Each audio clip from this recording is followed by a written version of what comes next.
Ladies and gentlemen, may I have your attention? Mark Leenhouts, Anne Sytske Keijser, Julie Oyang, Pim, Wiersinga en Gao Made.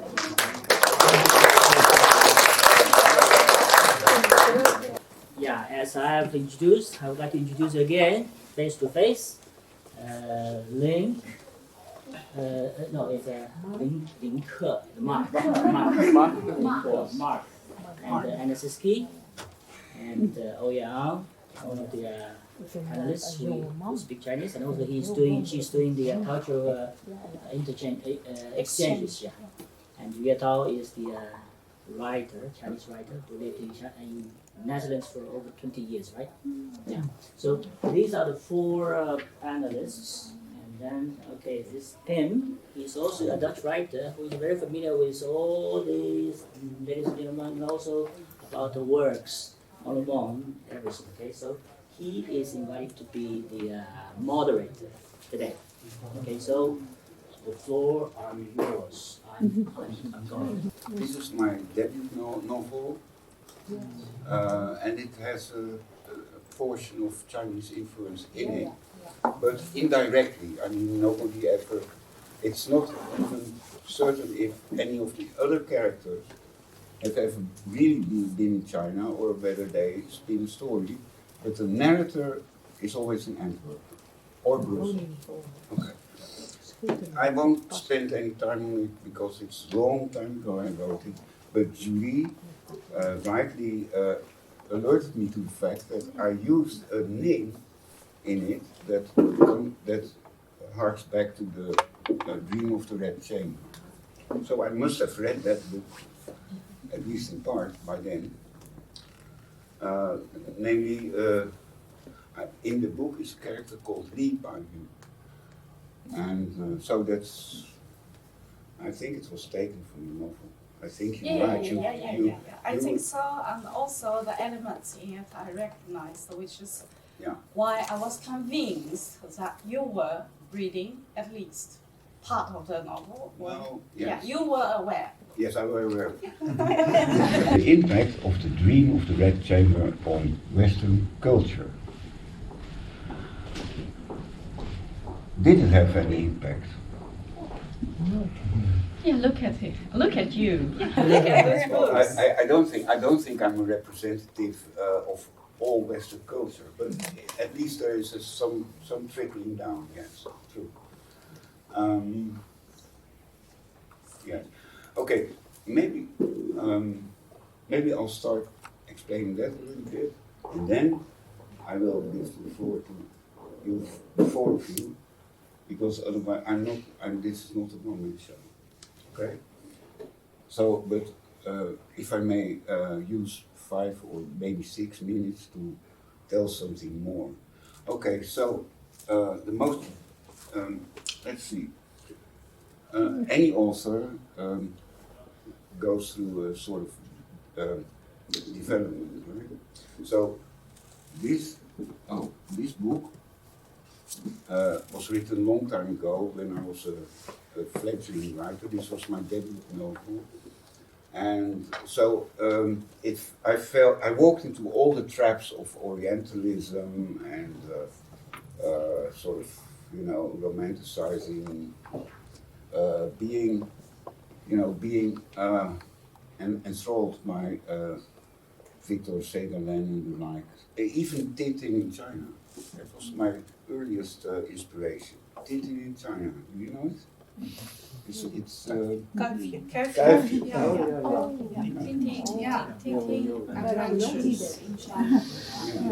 which is a very Blue Lotus. Blue Lotus. Yeah. Oh yeah, Blue Lotus. That's it. That's the one.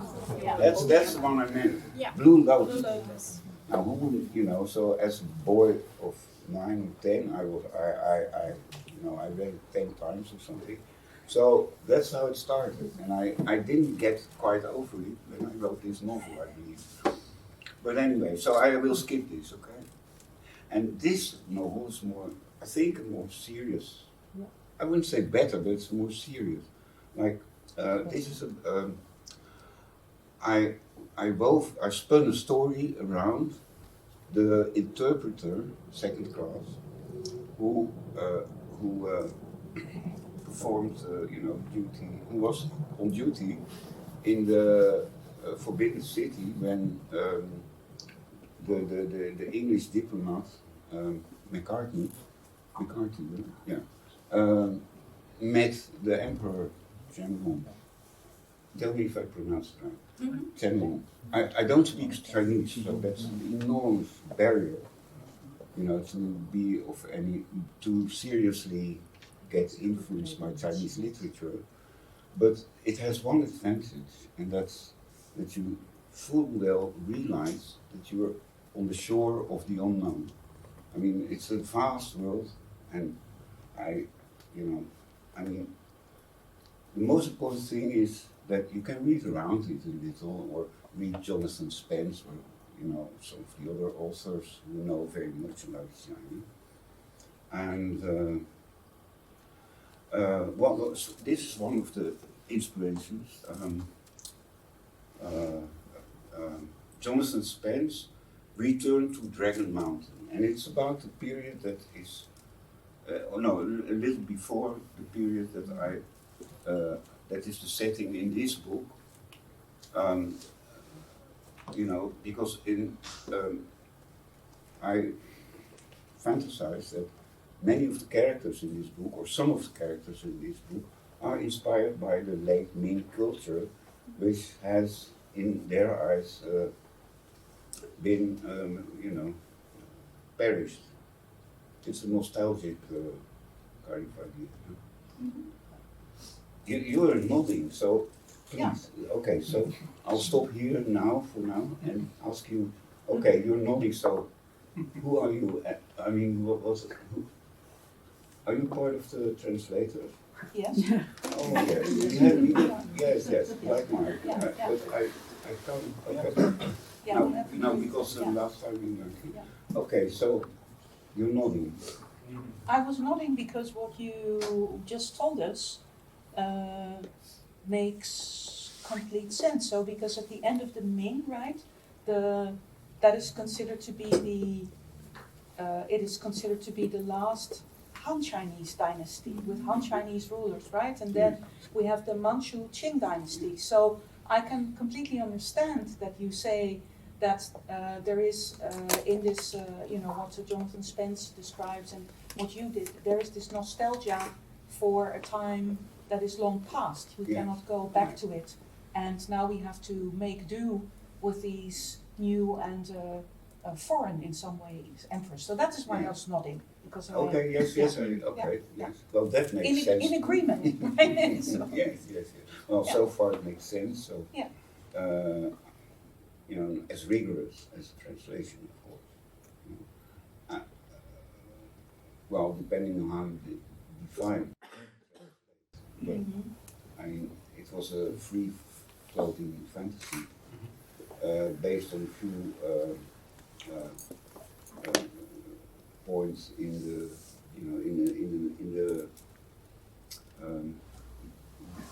the main novel we are discussing here, The Dream of the Red Chamber.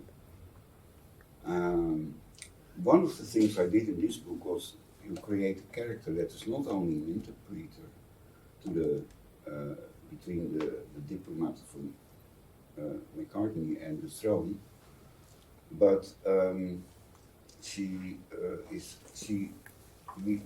we get to know her, we learn that she has been the last lover of Zhao Xuexin. I'll never know. So that's fiction, of course. But then it's of course true, as everybody probably knows in this room, that truth becomes fiction when fiction is true, etc. Okay, so and this is a story. She's punished. We learn this on the first page. She's punished because she failed to instruct, or so that's how it's framed. She fails to instruct the English diplomat how to comport himself, how to behave, what rules of courtesy he is to And this is of course bonkers, but you know that's the via that phrase she is, you know, put in custody. So she writes to the court and to the emperor, pleading her case. And that's how the whole story starts. So, and she has a trump card. Yes, I'll tell you. She knows that. No, don't. You know it. Yeah? Oh yeah, okay, but I didn't bring you know, a pile, so I you know I didn't really prepare. You know, I didn't. It was too complicated somehow, or for me at least, to have, you know, 40, and it's not really the occasion for it. I mean, I'm just, you know, I have the honor of being asked, and that's, you know, for me. If you want to, you can purchase it through Amazon or through the publisher in America. Buy a lot of copies. Just buy a lot of copies. Okay. Well, maybe we can make a list if you want.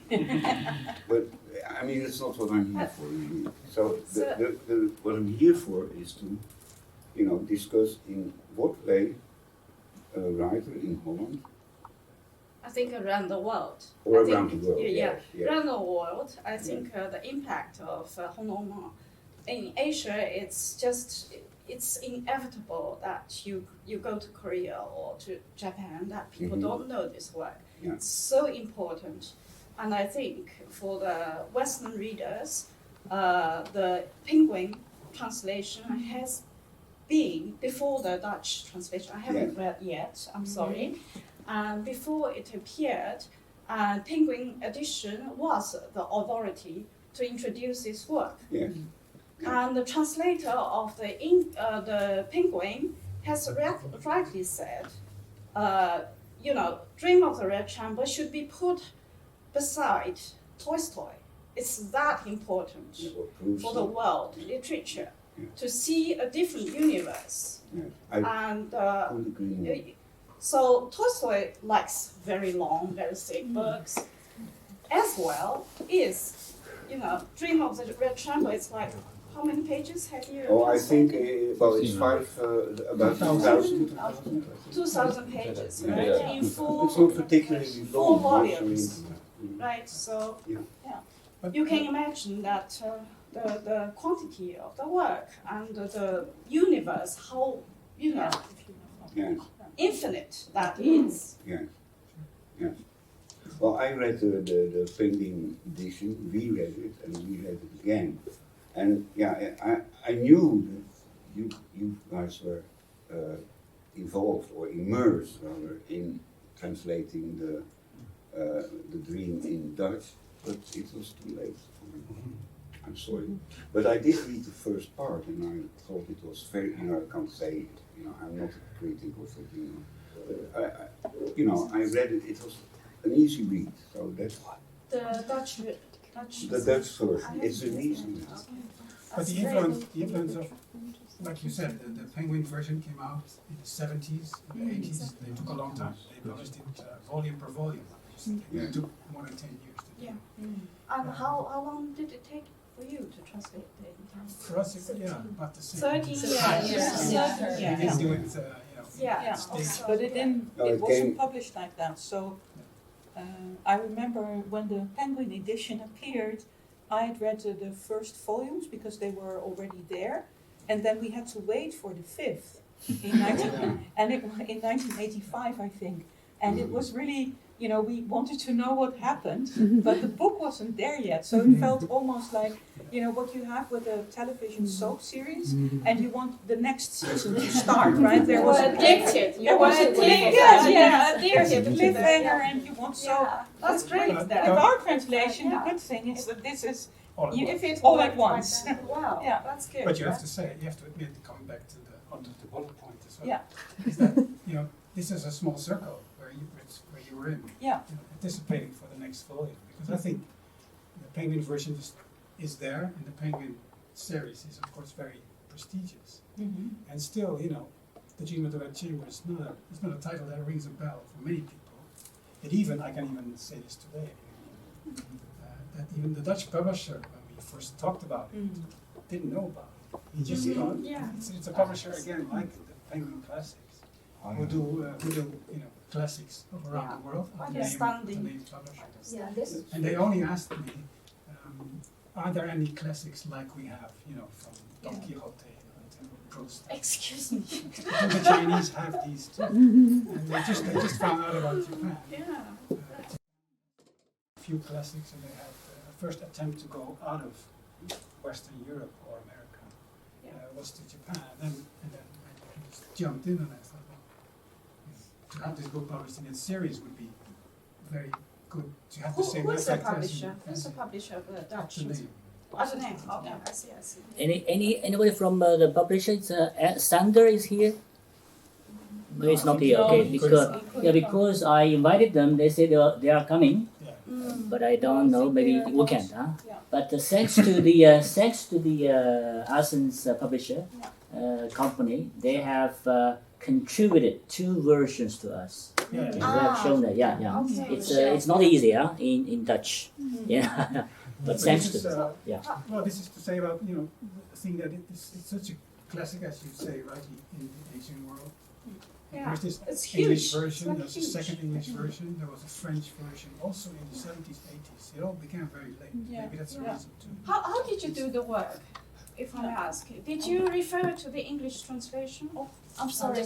No, I think maybe we can move translation to the translation part. I think we have a section. Okay, We yeah, can that's focus on the influence of Yeah. this. So, which brings me to the next, because now the influences came, of course, first through English language, inevitably. But because I have been a huge fan of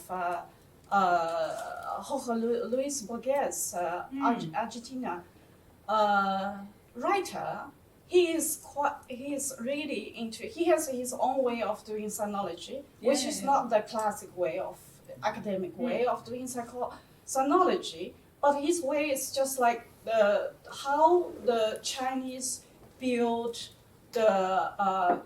like the world building. He looks at the world like the fantasy, so the eye of fantasy genre, and for him. 红楼梦, Dream of the Red Chamber is the ultimate novel,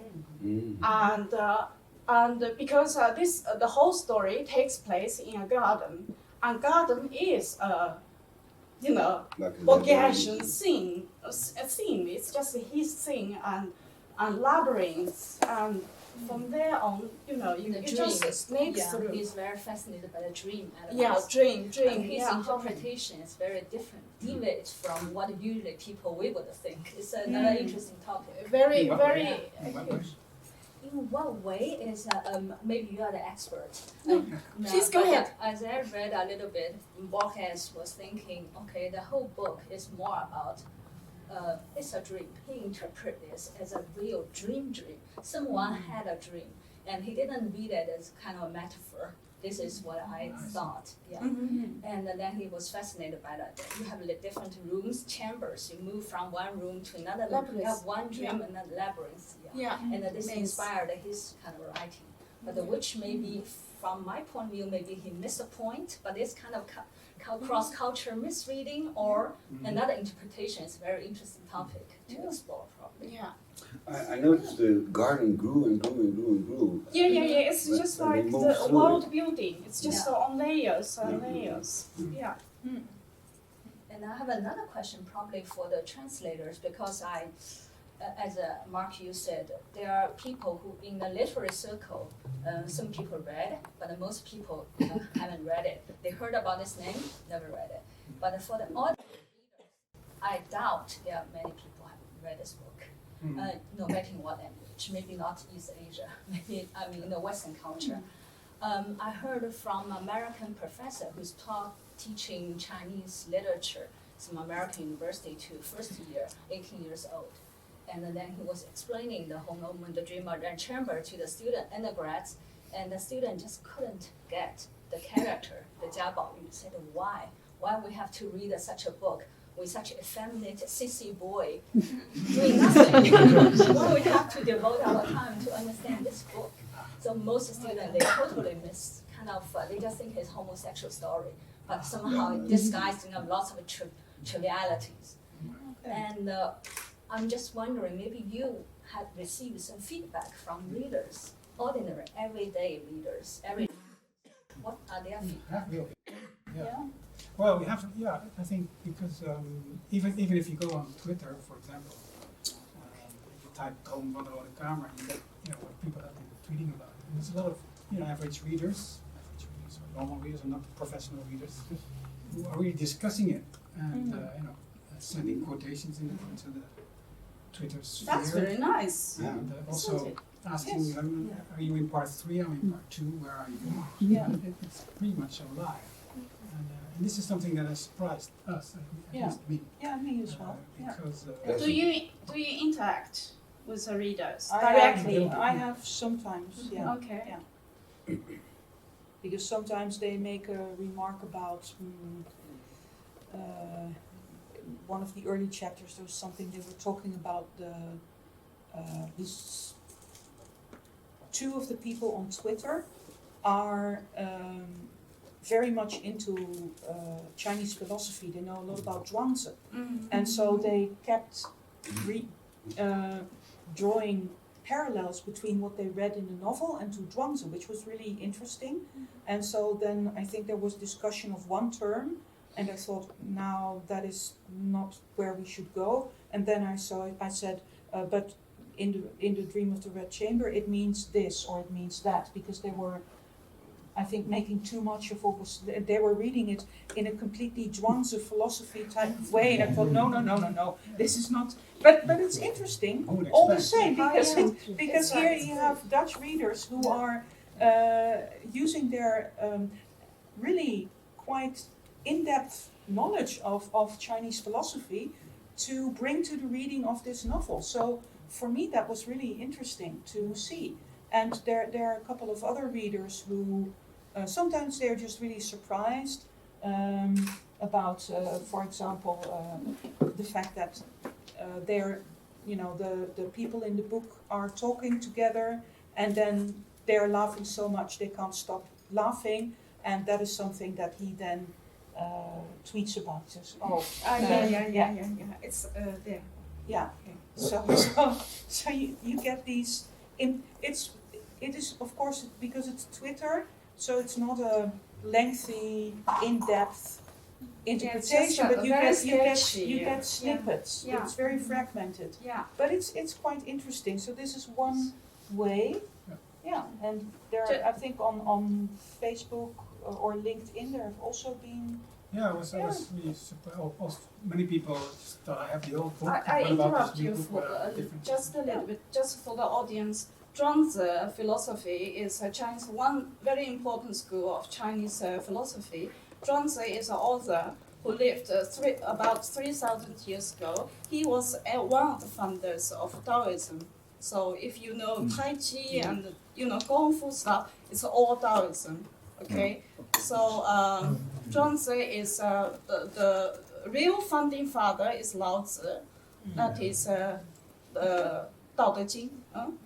And Zhuangzi is the initiator of Chinese masculine prose writing. And before that, Dao De Jing is quite feminine. It's water about, Zhuangzi have invented this style to imagine a parallel universe. So this is just, please go ahead. I also think the reactions are different, because I think when you mentioned people are into Taoism and stuff like this, there are also people who really don't like that stuff, or even think there's not enough in it in the book. They just say, well, it's a love story, come on. Yeah. Even people who say the old Dutch version, which is shorter, it's just a Concise. concise story, which mainly focuses on the love story. Yeah. And a little bit around. And many people say, well, but that book is actually pretty good. I like the kind of concise version. I even read one critic who said, well, all this magical stuff, Do we have to take this seriously? I don't think so, but it's still important. I That's want because to our way of take looking at it. I want to take a step back. Just ask audience. Have you all read, or at least read some introduction to the Dream of Red Chamber? Do we need to kind of summarize, give you a very brief account of this book? Is it necessary? I think I know one reader sitting in the front. Dini has read the entire work. So that's what I know. No, just one question. I don't know if we need some kind of give any background, kind of introduction about what the book is about. Yeah, it's the first part. So. Okay, maybe someone want to give a try. You have 3 minutes. You have 1 minute. Well, you can combine it with all the Well, we can say it's a novel about a family, a large family, a very wealthy family, who live in a beautiful compound. Yesterday, somebody compared it to their entire village because they have so many servants, like in the women's quarters alone on one side of the house, at least 400. So you can imagine how many that must be in total. So that is on one level. We have family story. We have a romantic triangle there, and on the other hand, there is a more spiritual quest. There's the journey of the main character. Maybe you can. well, that's probably the three basic elements, right? Yeah. That keep the book together. Yeah. There's also a political level in it, I think. There is. But it's More maybe in the not. backdrop. Sorry? In the backdrop. Yes, in the backdrop. But I think I remember reading Haag saying in his prologue, okay, so the last, well, this goes into redology, so if you don't want to go there, okay, I won't.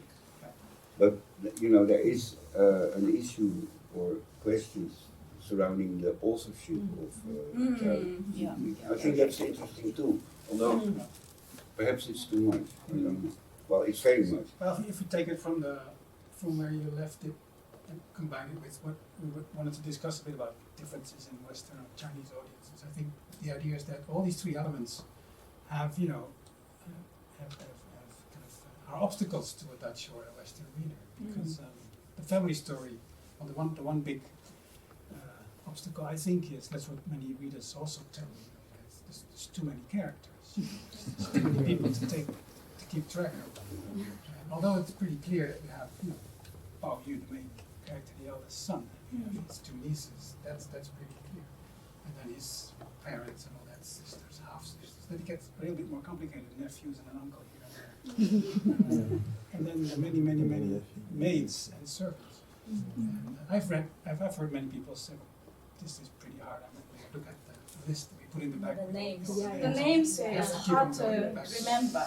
The names are difficult as well. Yeah. So that's one part. So the family story has maybe one reason for this book not spreading through the world like wildfire, maybe, because in Holland it's doing pretty okay. Yeah. Is it selling the Yeah, first it's doing quite okay. Okay. first Many- print That's run good. is sold That's out good and to all hear.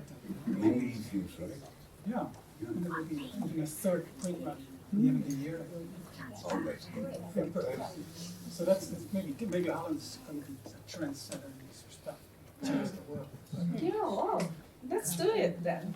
I guess the love story is the love story is maybe the one thing that can attract people most, and that's maybe why also these concise versions, there are two of them. One was in German, one was in England, an English version, at the beginning of the 20th century, done very early, and they were adapted into Dutch. Maybe that's one reason why this story has grabbed a reader of a Western reader of novels who maybe instinctively go through that as kind of being a story, a psychological story, a love story where people express feelings and all that. Because this is a Chinese novel of the 18th century, and yet people thought differently about how things work, how people interact, how people talk about what they feel or not feel. On top of that, it is in the aristocratic, sphere. It's a very rich family. A lot of decorum, a lot of old history, old classical culture. So they behave differently. And sometimes in the translation we also have these small problems of things we thought, why would you say this at this moment in this situation? We have to work our way around this to make this logical. Well, I would. It would seem to me that if you can deal with Tolstoy, Anna Karenina, you. This is just culturally still closer to the. Yeah. Yeah. Well, War and Peace of Tolstoy is a big thing. And if you It's don't know anything also- about Napoleon and the war in Russia, you're also lost. But it's Western history. It's a Maybe common psychologically it's less Yeah. obstacle. Yeah. From my point of view, I'm just kind of looking back. The first time I read this book when I was 15, so I missed lots of things. But what attracted me most, I think probably also even interesting for Western readers, is I saw this as a coming of age story. It is a coming of age. It's a Yes, youth it is. growing Yes. up to It's find all who there. am I, what's Yeah, my it place in is. the Yes, world, it is and what it's for to be here. Yeah. So I think this is quite universal. Yes.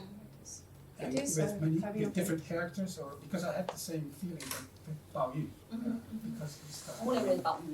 He's the main character. Yeah. I think, for a lot of girls as well, because eventually they went off, they were married off, and the whole thing in the garden is kind of preparation for that, to going into that stage to be a woman.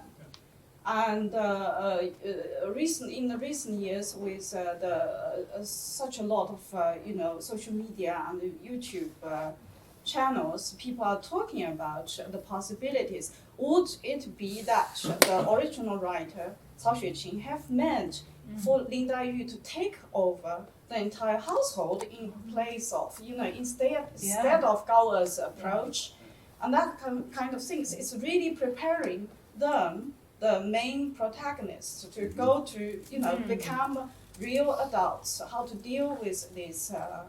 It's a story of emancipation as well, I feel. Yes, and this book is quoted a lot in this anthology, Writing Women in Late Imperial China.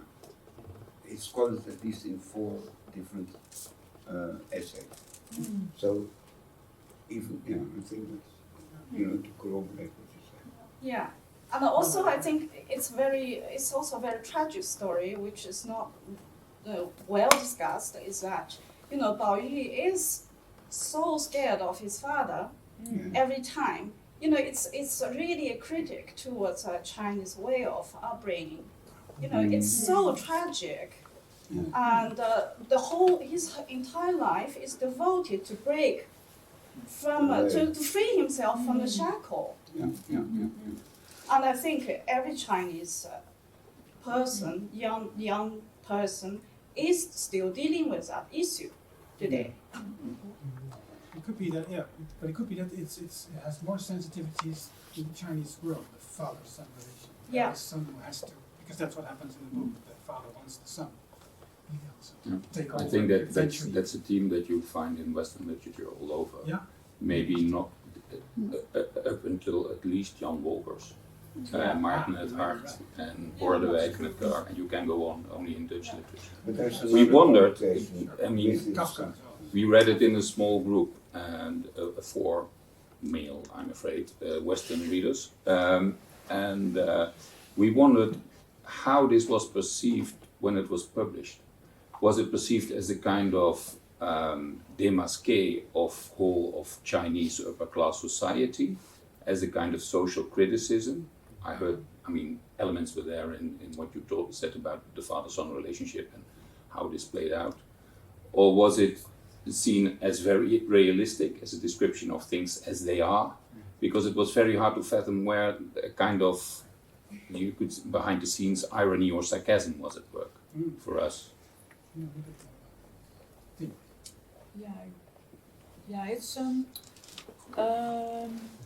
It is interesting that you mentioned the word published, because that means that we are talking about the print edition, and that is from 1792 onwards.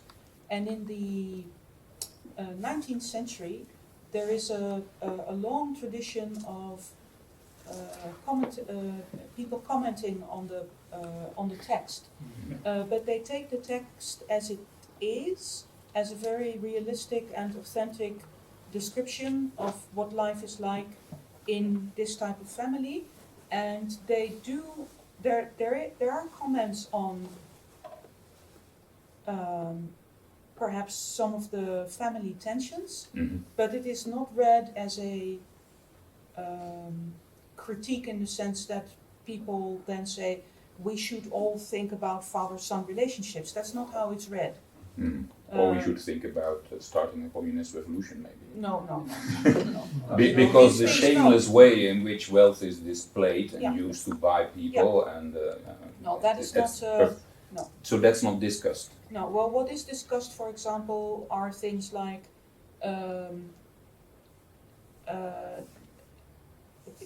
people feel very strongly about what happens to some of the characters in the book. So, for example, they feel very strongly about the fact that Qingwen, so in Dutch we translated her name as Windveertje, the fact when, that's how she comes to an end, right?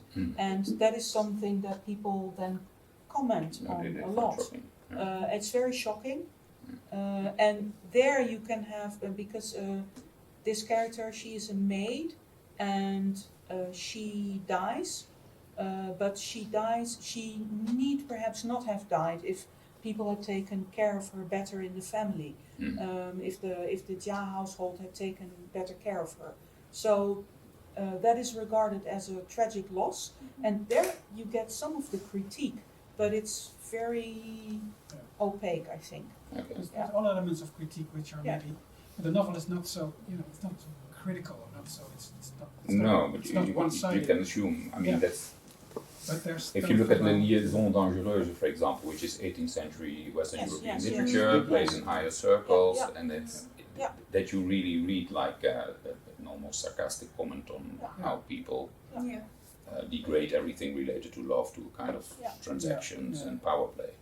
And that's not here the case. Well, here there is something about the position of women, maybe there is a critique about, there's the girls who talk about reading, for example. We're not allowed to read this, or we read this on the sly when we were little, or in my family it was slightly better. And there is the father-son relation that has. But it's not only father and son. He needs to read those kind of books and not that kind of books. And also doing It's love story is a also. grandmother who dislikes her stepson, I think he is. The father is the stepson of the grandmother, and she is a very strong factor in the family life.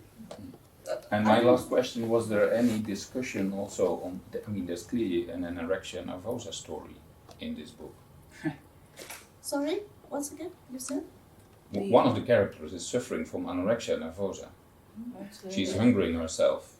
Linda Yeah. I think so. Was there any discussion of that? She has tuberculosis. Well, I'm not, but it's a kind of, she exists like a wind, She feeds herself on the air, That's a Chinese thing. It's just not. She didn't have an eating disorder. I'm totally. Like a dream. That's really comforting to hear. She's just like a dream. Generally, people really adore.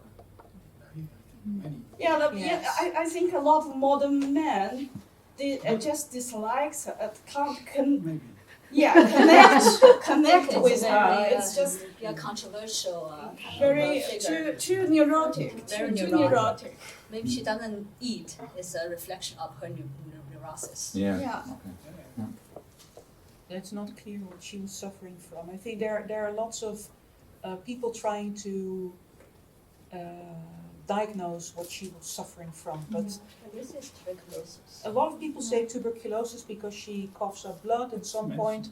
But But but that it's, is the that one is, of the I think classic that is one of the classic explanations. But And trauma, compassion. childhood trauma. I would say a lot of trauma. It's bad. But even in the later chapters,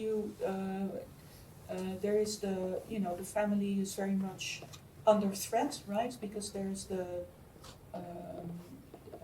their position is at stake, and even that is not. People sympathize with the family, the commentators, but they don't read this as a call to. It's not a call to arms or a call to action. It's interesting. I think it has to do with the way Sytske wrote it. Because there's no really judgment in the novel. I think any character It's is really pretty much a- alive. yeah. And Portrayal of side. it's not an intellectual statement. What you were talking about in the 18th century Enlightenment, that is really a comment on the intellectual level. I don't think that Chinese literature has ever been like that. Maybe after the Late 20s, after 20th the century. 20s, 1920s, 30s. And so, if you want to talk about criticism, maybe it's that. Yeah, maybe I already said it, but I think if you read the beginning of the book where the stone, as it were, talks about what literature is and what it's supposed to be, and that he's going to write something totally different in his own way, that could be considered pretty radical in a way, in a sense, because he cites a lot of what the people or the intellectuals will think about literature, what it should be historical, it should have a good message in it. Right, the first chapter, That's what it's the girls very talk about. important So to we have to read books that kind of He made, edifying he for us. explained his motive, And he is kind of, this is not my way of writing, I want to present it as I have lived it, that's one thing. And the other thing is that Bao Yu, in rebelling against his father, also steers towards these books that are not the serious books. That's what they really call Tao, not serious stuff. Yeah. And, so it's Buddhism and it's Taoism. And at one point, I think also somebody tells him to put away all these books. You cannot read them. Or All this something. useless poetry. He goes to that, so it might be a way of. That's not unique to this book, because there's a dualism in China for the Buddhist and Taoist traditions and the Confucian main one. But the Confucian one is described as it is. It's kind of the status quo. There's not much talk about it. It's just the way life is. And Buddhism and Taoism are constantly referred to, and the monks come by. And there's a lot of, as if he wants to say, this is something I want to add or put to the fore. So that's maybe, in the Chinese way, there is some kind of a critical element, critical stance that he wants to. I think it's about the survival. On that level, it's really also about the survival of the individual. How do you survive in this society? With the surface, you have Confucianism, which pushes you to make worldly achievements. On the other side, you have this need to detach from that need. And that is provided by Buddhism and Taoism. And in two novels, one is the Red Chamber, Hongchang, the other is Droom. Two individuals decided at the end to become a monk because they don't see a way to detach themselves other than to choose just to leave this world. We can't do anything with it. Yeah, but in the Dream of Red Chamber, it's really stressed. Yeah. He talks a lot. And it's the main story of Yeah. in his way. That's why it touched me as well. He's kind of, as a young adult or an adult, so he's kind of goes through that. And becomes Struggles all the time. or becomes an individual in a sense. Yeah. Then a monk is kind of difficult. But it makes him toward the end of the book. I thought it was kind of gripping or even modern in a way. Directly spoke to him. Yeah. On the other hand, we don't know what the author intended to write at the ending. The second part was written by a different author, so Maybe. The it last changed. quarter. We don't We know. don't know. We don't know. Yeah. It's a mystery. But you can fantasize. Yeah, that's why there are so many new versions. Yeah.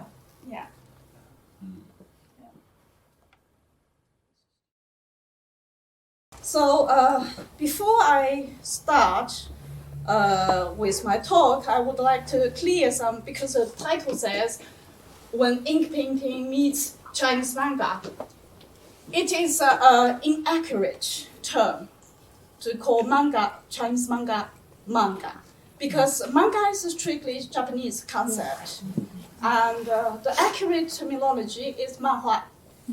And because it's written, and manga is a very popular Japanese genre, so this is why I have chosen it to ease your understanding of this Chinese manhua. But the accurate terminology would be Chinese manhua, just say it. And it's written in the same Chinese characters. This is the reason why it's called manga, okay? So that's it. My talk includes 3 parts. The first part is about the origin of Chinese manhua. The second part is the birth of modern Chinese manhua. The third part is, I'm going to focus on Gao Made. Pablo Picasso said, learn the rules as a pro so that you can break them as an artist. So manhua, Chinese manhua, is all about breaking rules. It is its own genre. It is really a marriage. Gao Made married Chinese ink painting tradition with manga, a new invented manhua genre. The origin of manhua started very early. It came with the expansion of Buddhism around the 2nd century BC along the Silk Road. Around that time, Huang came into existence. Huang were the embroidered images of Buddha which spread because of Buddhism, the popularity of Buddhism. That was already in the 2nd century BC. And then you have this mysterious Chinese way, a genre was invented somehow because of an event, and then it stayed like static for many centuries. And then during the late 17th century, that is Ming Dynasty, urbanization thrived in China, and with it came the popularity of novel, the citizenry, the everyday life became a very important part, not aristocracy or the intellectual circle life, but everyday street life on that level became very popular among the readers. And so during that time, ink brush paintings, drawings, colored or black white, were included in popular novels to illustrate. But this medium was already very similar to modern Chinese manhua, but the artistic style stayed very limited, and it also lacked progressive storytelling. Today we talk about Marvel, and you have this image and words, this combination. It is a progressive storytelling. But during that time, even though the manhua was very dynamic form of illustration, still it was not progressive storytelling. It was independent. It was independent artwork. It was illustration, and the portraits of the heroes were very dynamic. It's always in action. They were always in action. So from there on, manhua branched out to different subjects, but the artistic style remained very limited, and it also developed into explored eroticism. That is a very important aspect of manhua. That came especially with the Pim, a very popular urban novel, Pim, The Golden Lotus, also known as a twin sister of Dream of the Red Chamber. So this is a Chinese eroticism, and on the other hand, The Golden Lotus, Pim, also explored a most important aspect of manhua, that is satire. It's very important to bear in mind, manhua without satire, it's nothing.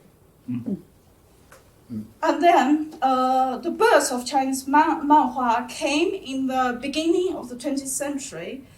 In 1904, the term manhua officially was introduced into the Chinese intellectual circle. And man means whimsical, hua means pictures. And manhua was borrowed, again, the Japanese borrowed Chinese characters, and then at the beginning of the 20th century, the Chinese intellectuals borrowed those two characters and reintroduced them to China, and it's manhua. The next kind of manhua emerged with this remarkable Chinese intellectual movement, and because of the arrival of Western ideas, the Chinese intellectuals aimed to push this genre to serious artistic level, and manhua was introduced in very serious, prestigious literature magazines, and with it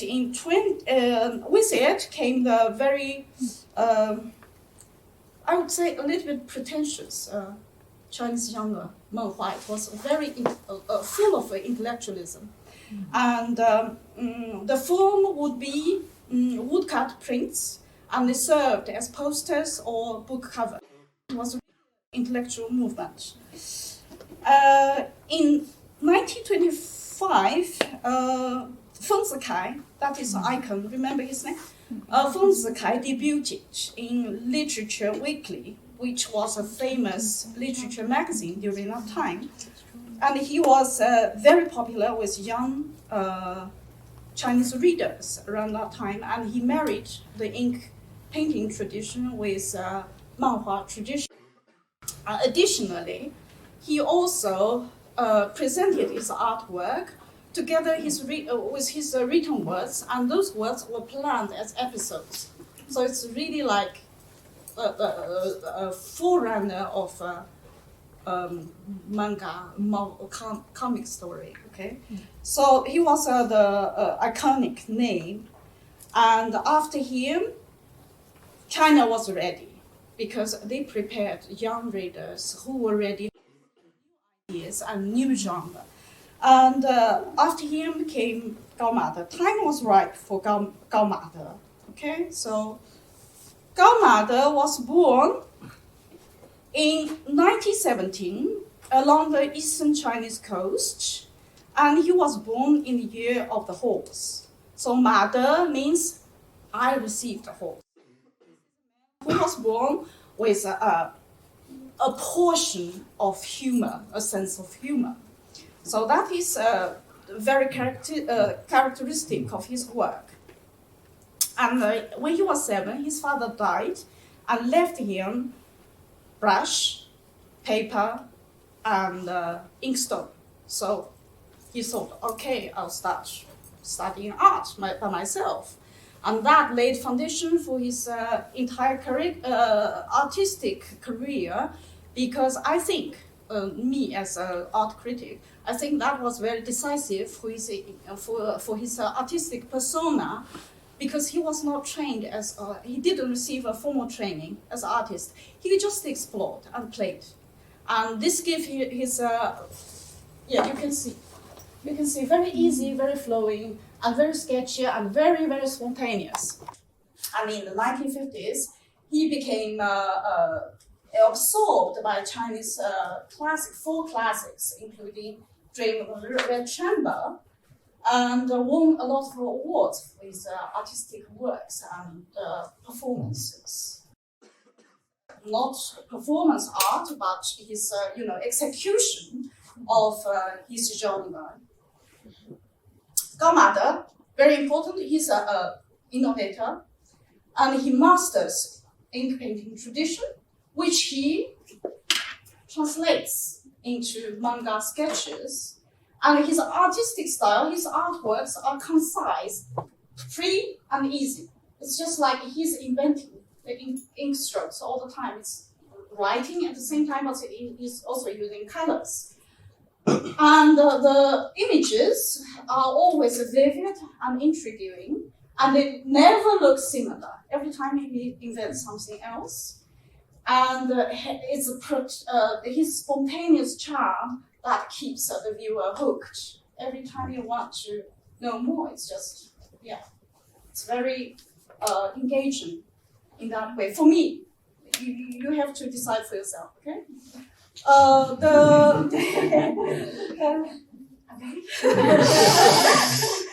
And he has 4 central themes.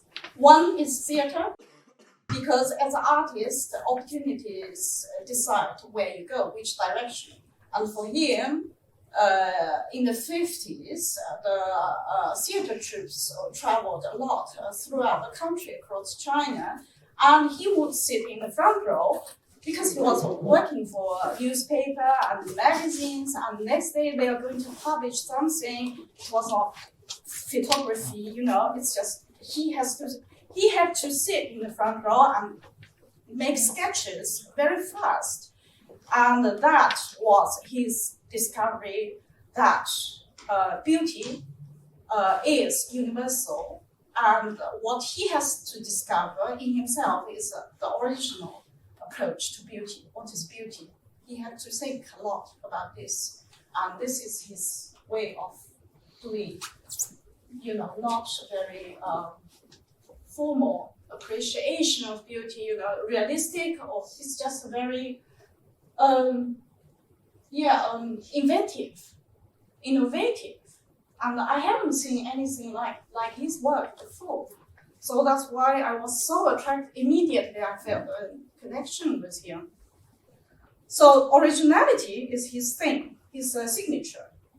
He showed a new artistic path, which he discovered in his heart. And next thing is humor. He was born in the year of the horse and received a humorous name. And he reflects, how to say that? He planted his sense of humor through traditional folk stories, in which he also finds a way to reflect his world views and his philosophy on life itself. So everything is easygoing, is flowing, and it's full of strength. At the same time, it's not restricting. He's free. He's completely free. And the third theme for Gao Made is Dream. Dream is a very important part. He illustrated 4 Chinese classics, including Dream of the Red Chamber. So Dream. These are 2 of the Dream illustrations, and also Peony Pavilion, in which the dream takes the prominent place.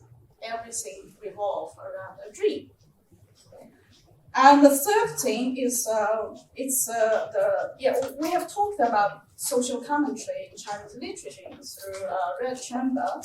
Social commentary is also very, very present in Gao Made's work, even though it's hidden. It's always hidden, social commentary, in Gao Made's work. And he's very clever.